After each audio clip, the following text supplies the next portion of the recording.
Yes. So when there is no water in the homes, water for domestic use, one for drinking, but mainly also for their health.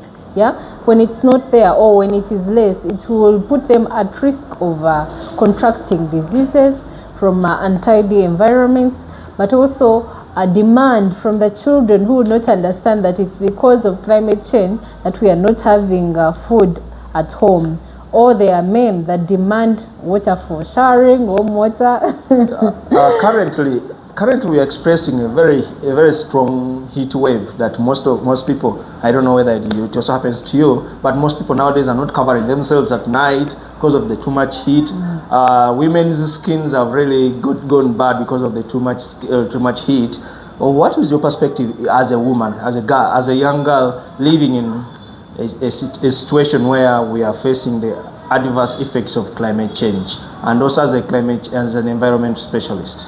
Well, I think I'll start by addressing the misconception in many people.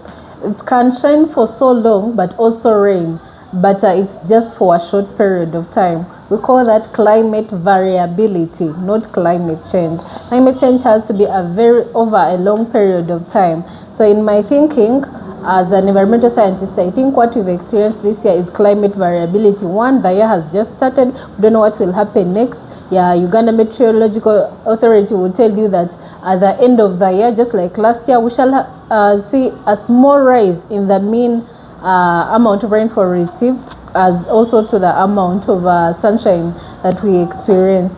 So my thinking is that relating it to health, you realize, I have a friend of mine who says, who usually posts a meme on who is giving all these girls iPhones and not giving them money for deodorant. So, that's the impact of heat on us females. Yeah, a man would want to draw close to you or hug you, but the scent from the sweat will take away the perfume. But also, I think I'm also a victim of too much sunshine, skin rash. It lowers girls' esteem. When someone has rash, they feel like they're less confident. How will a man see me? But also how society perceives it. Lowering girls' esteem. We discover that many girls nowadays, girls nowadays are just coming up to join into the advocacy, seriously join into active advocacy for climate change. What do you think? What's your perspective, or what's your opinion on having girls taking the forefront, being at the forefront when it comes to advocacy for climate change, and also going so much of the technical, not just the advocacy, but also doing the technical work like developing, making contribution on drafting and advancing policies, and also influencing decision-making platforms like we just gotten the HNAP, which needed a lot of inputs, and right now we have begun also working on preparing for COP30, which is supposed to happen in Brazil in November. What's your perspective of having girls get the esteem, building their esteem when it comes to putting their hands on to the much technical work when it comes to environment and climate change? Well, I believe girls need to take the lead on this one. They are so affected by climate change, but that doesn't mean that the boys and men are not affected. Them being at the center requires a lot from their end, from being informed, adding value to themselves, but also capacity building, which does not happen in a very short time. It is an overtime thing. But also you realize the language, the technology, the terminologies used in climate change are so complex for someone who is not a professional in this field. So what do? I think we need to have more of capacity building sessions to prepare us better for international audiences, like at Conference of Parties, ahead of Brazil. I believe we need to, ladies or girls, need to be more informed, be sure of what they are taking to COP and what do they intend to achieve, so that they have a guideline on what do we do next. You shouldn't just go for COP and maybe what you intended to achieve, you've not even addressed it or even highlighted it in any of the audiences you've been able to engage to. So I believe we need to prepare better, package ourselves better, and then have the uniqueness for us to stand out so that our ideas are later on considered. What message would you give to the Minister of Water and Environment when it comes to empowering young people, young negotiators, because we agree that today, Uganda as we stand today, most of our negotiators as Uganda are really men and women of age. And we need to create a succession plan. But you discover that most young people are not given the platform. But even you people, when you're given the platform, you go there to tour, you go to adventure other than practicing, other than participating into the COP processes.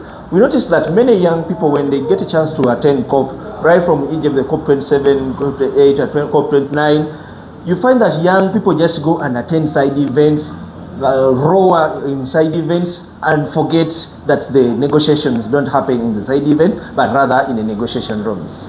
Well, I thank the Ministry of Water and Environment for putting in effort to make sure that some of the youth are trained and their capacity is built for them to effectively participate in this. I've seen, I think, 3 trainings that the ministry has conducted in partnership with UNDP and other partners to build the capacity of these ladies, these young negotiators that go for COP. But of course, what happens there, I cannot guarantee. I've not been to any of the COPs, but I also understand that there are zones which one can access and those that we cannot access. So what we can do is, of course, ahead of the succession plan, my gap is on having the same faces. Yeah. Today we have a training, we have 10 people. The next day of the 10 that we had previously, we have 8 of them.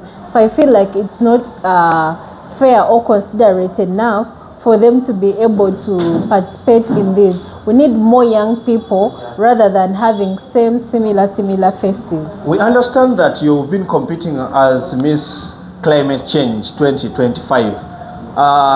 If you won, or with that platform, when you're given the opportunity to travel to Brazil, what will you be taking there as a young person from Uganda, representing the girls and also representing the young people of Uganda? What would you take there?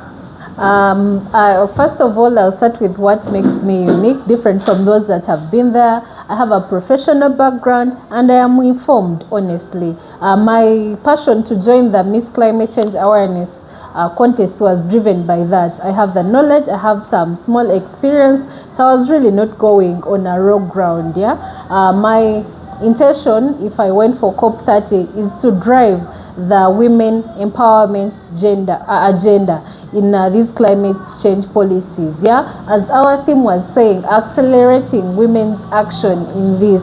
So we need to have more women. I'm not saying women are not included. Yes, they are. But how about we have a 50% for the women and 50% for the men? We see most of the women, I should say, either they're not capacitated enough for them to effectively participate in these processes. You realize you have like 30% being women of the delegations representing at COP, and then the 70% is by the males. But do we really see value in them? So me, I feel with continuous engagement of the women and also empowering them to take up leadership positions, have the necessary tools for them to better advocate and participate in these high-level engagements, will put them in a better position for them to be heard. Okay, lastly, as we wind up, are you on social media, yes or no? Yes, please, I am. Could you share with us your social media handles? Well, I have very many social media accounts, but for my environment work is X. It is at Bridget Bridget. Yes, Facebook? No, I mainly use X. I wouldn't share Facebook because I rarely use it, honestly. Okay, you say it is at? Bridget Bridget. Bridget is BRIDGO. Okay, one message for the young people out there? One message for the young people is we have the energy, we have the ideas, and we can be so innovative and unique to share ideas so that we scale them up and turn them into actions. Could you invite your colleagues to come and to view your video on EnvironmentTalk? Well, I think 90% of my people know that I have an environment background, my profession, so I know they would not be surprised to see this. So I implore them, I invite all of them, please join us on this EnvironmentTalk talk show that gives us more information about environment and climate change processes. Thank you so very much for joining us today, and we look forward to learning more about environment from the specialists like you. Bye. Bye.